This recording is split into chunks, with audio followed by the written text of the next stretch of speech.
Hello and welcome. I am Professor Yerby, and in this video I'm going to be talking to you about internships, some of the forms that you would need to complete for an internship in the School of Information Technology, and some of the expectations of the internship.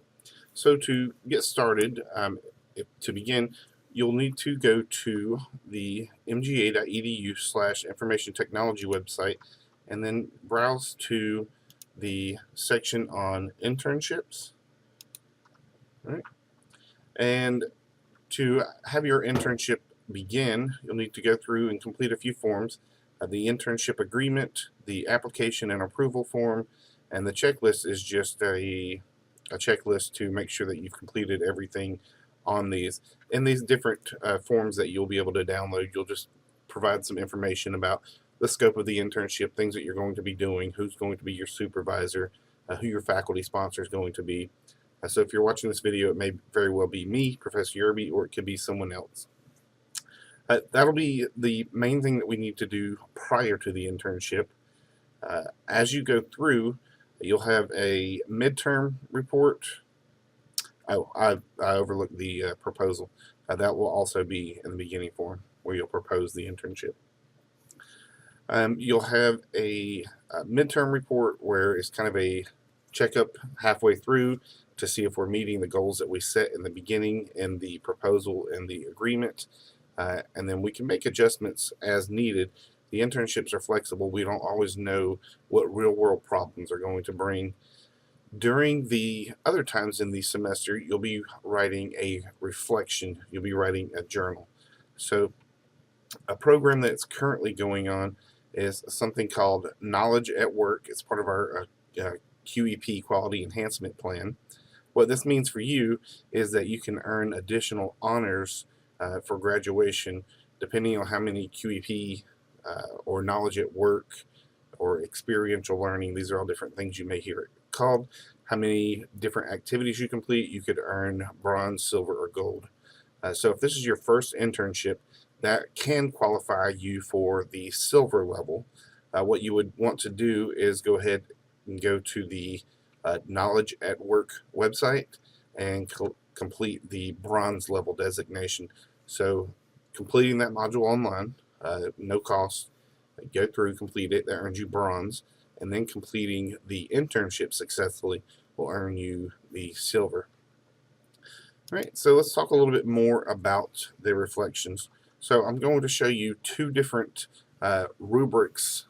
These are ways to guide your writing, and it's ways for me to measure your writing and to read it. So I'll show you the first one that comes from our Knowledge at Work, and then I'll show you another one that I personally like and like to kind of also use for students to guide their reflections. So the things that we're looking for in your reflections, which is going to kind of be a journal that you'll write every 2 weeks or so, and it doesn't have to be a detailed time log. Instead, it will be an account of things that you're doing, so connections to the experience. So the purpose of doing these reflections is if you go out and you do something, if you go work and you're virtualizing all of the servers, and then you write, hey, we've been virtualizing all of the servers, and then that was the end of your reflection, you're not getting a ton out of that other than just doing it. You doing the task is the same as you writing, hey, we did this. Instead, what the reflections are intended to do is for you to pause, take a look back, and understand what were the challenges that you had while you're doing it. What new thinking did you gain while doing it? What can the business possibly get out of this in the future? So you're really kind of thinking, by having this experience, has that made any changes on me? And doing everything in your internship will not change you. But there should be some things that you do, that you learn and you pick up, that you go, oh wow, I never thought about this issue like this. So the other rubric I'll show you in a moment, there's things in there that are sometimes called an aha moment, where you're doing something and you go, aha, I get it, or oh no, this isn't right.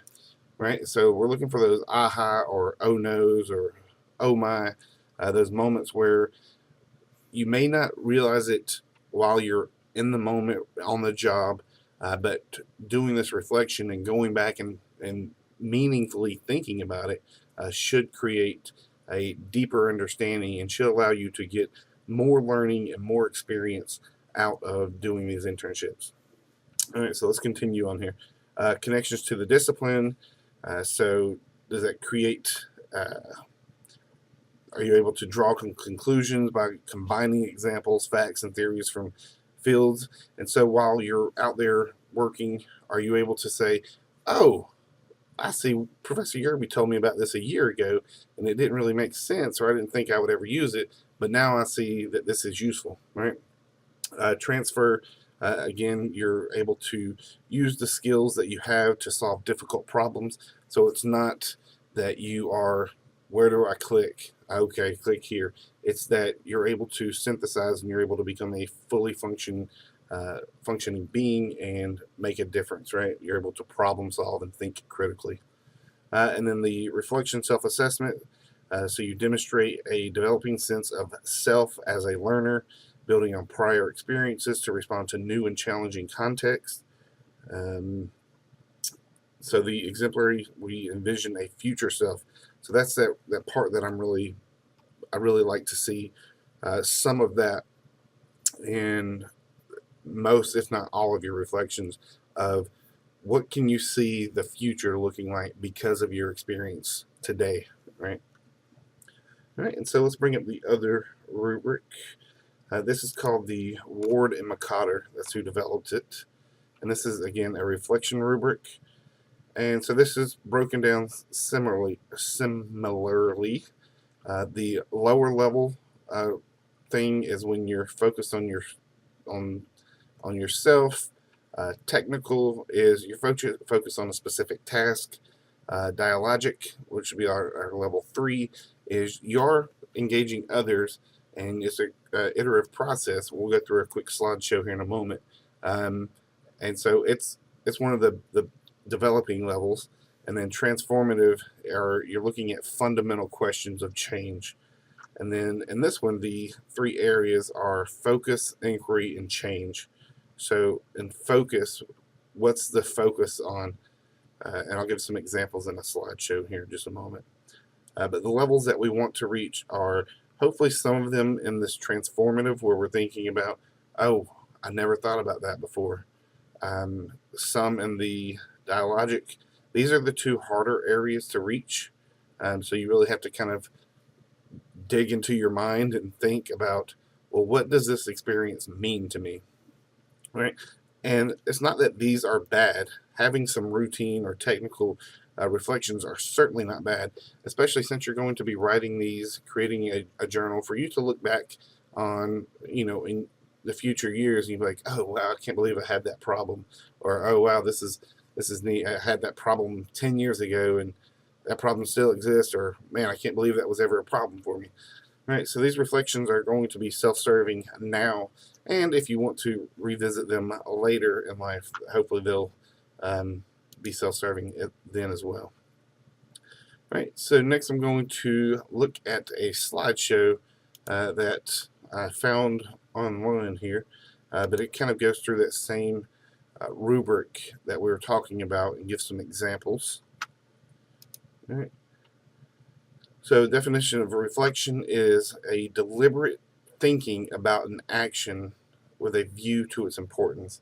So that's really a big component of your internship. One component is going to the job, doing a good job, representing yourself in your institution well. And then the other part of the internship is these reflections. And this is really a way for you to get more out of it. So deliberate thinking. All right, so we'll go through these. So here are the different levels that we see in the Ward-McCotter rubric. Routine, where it's self-disengaged from change. The technical is instrumental response to a specific situation without changing anything. Dialogic, it's changing, it's an iterative process. And critical is when we're thinking about the future, transforming, asking fundamental questions, maybe changing, previously held ideas or beliefs. All right. All right, so here's one: critical reflection of others. This is our routine. It often involves critiquing others, like why can't these darn kids sit down? And it can be about how you are limited in your own practice by others, or from a lack of time and resources. So a lot of the reflections that I see that I would categorize as routine is saying, man, I would like to do this, but we don't have any money or we don't have any time. And again, those are completely fine and good to put into your reflections. It's just we also want to be careful and mindful to make a concerted effort to reach those levels 3 and 4. So let's look at an example of the routine. So in this one, change is out of your control in the routine. You just observe, you analyze, and then you don't do anything. Here's an example. These are going to be related to student-teacher reflections, which is where Warden-McCotter is most often used, but it works very well for our instances here. The other barrier I found was the ability of many of my students, as an entire class, they did not have much experience working hands-on. I would like to teach many more concepts hands-on, but due to the lack of experience in the class, it was not feasible. Classroom management was a problem the first few times we tried a hands-on activity. If this had been my classroom, students would have been familiar with my mode of teaching, and classroom management would not have been an issue. When I taught my fall week, I did not run into any classroom management problems because they knew my expectations. Right, so we can see on that last one that they were very disengaged from doing any change, and it was kind of blaming, the students for not being aware of this person's teaching mode. Right? So the next level is the technical reflection. You're involved, but you're isolated. So it involves some improvement of practice to solve a specific problem, but it's not a transformational change, right? It's done with limited input from others. So this person recognizes there's some change. They say, I would like to change this one little thing here. Don't engage any of these people or any of the other people that it will affect. They just say, I'm just going to change this one little thing and move on. Right, it's kind of usually a one-time process. I could use more professional development in blank. Getting students more involved in a lecture material and making a connection from class notes and lecture material to the overall understanding of the lesson. Sometimes there's not the opportunity to do a hands-on activity related to a particular topic. The material can be very dry, but definitely necessary to the understanding of the topic. I try to play review games and get the students involved in the lecture by asking questions that makes them more active participants. But I feel the need to find some more strategies on how to make lecture material more interesting and engaging for the students. So in this one, the teacher they're not questioning the general use of lecturing. The question is more technical issue of how to enhance a specific skill, and it doesn't seem to be responding to the peers, the students, or ideas from others. It's the person recognizes an issue, and then they're going to try to make some changes just to address this one issue, and then voila, they'll be done. I guess it's not voila. Okay. Dialogic. These are on our higher end of reflection. The key characteristic here, it's an engagement or a dialogue with others. So this model depicts the importance of a dialogue with peer groups and with its students. Ongoing assessment and responsiveness to student learning is key dialogic reflection. So in your internship, this would look like you have questions or you have issues that you want to gain a deeper understanding, and you're having a dialogue either with your supervisor, your work peers, with yourself, with me as the internship coordinator, with somebody to gain a better understanding. And then when you do from those conversations, you engage, you have the dialogue, and you gain new insight, and you go, oh, okay, I get this. And then you go back and then you say, oh, well, now I did that. Leads to this. What do you think about this? And so it's a reflection as a process rather than our first level, we just recognize, hey, there's a problem here. And then our second one, we recognize, hey, there's a problem. I'm going to make this one little change. The third level is, hey, there's something here I don't quite understand, and what do you think? What do you think? Okay, let me put that into the mix of things to possibly address or change. Not even the process, but change my understanding. It's not always the process that's broke or that's the problem. Sometimes it's your understanding, and vice versa. It's not always your understanding that's broken. Sometimes the process is broken. All right, and so we'll look at an example here. My first decision to change my instruction came at the very beginning of my unit after my pre-assessment. Student 1, who was an ESL, did very poorly on the pre-assessment. My first reaction was to have his ESL teacher give him the assessment. When I found out that this wasn't feasible, I decided to try it myself. So the first step I did was to borrow the student's English-Spanish dictionary, and then I was surprised to learn that a lot of the words I needed weren't even in the dictionary. After finding many words as I could, I made notes on a blank assessment and set a time to meet with student 1. I went through the assessment again with the student, only to find that my efforts didn't help. My analysis of this exercise, however, allowed me to understand that why he did poorly on the pre-assessment. Allowed me to understand why he did poorly on the pre-assessment. I found out it wasn't just an English deficiency that hindered him on the assessment, but student 1 did not have the prior knowledge needed to answer the questions on the assessment.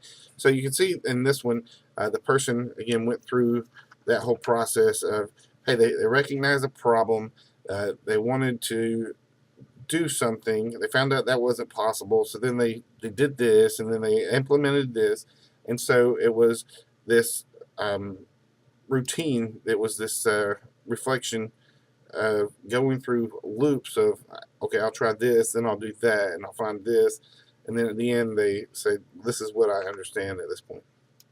Right? And then our last one, the critical, after questioning her behavior, I began to question the assignment. Yes, so-and-so is a very good writer, but why is she struggling? In the middle of my unit, then I began to question the success of the unit. Am I really meeting all of my student needs, or is this too easy? First, I would never do just a persuasive writing unit again, even though it was in conjunction with westward expansion. I'd love to make a connection between relevant issues in students' lives and how they can utilize persuasive writing to assist them with it. So in this one, you can see, even me reading this, maybe I'm a bit dramatic, but you can see some pauses where the person is questioning themselves, and you could hear me doing some of the and those moments where you're looking at something for the future and you're potentially questioning why you do what you do, right? So it's similar to the dialogic, but there is a qualitative distinction based on the commitment of inquiry and the depth of questions being asked. So then one last little bit from the Knowledge at Work website, talking specifically about internships. So internships are supervised work experience involving intentional experiential learning strategy, emphasis on professional development, performance assessment, and a reflection. So again, the majority of this video is focused on the reflection part. The rest of the part is pretty given. And part of that reflection is that your perspective about the field that you're in may change. You may find parts of the field that you didn't know you had an interest in, or parts that you thought you were interested in, but maybe you're not anymore. Your attitudes may change during your work.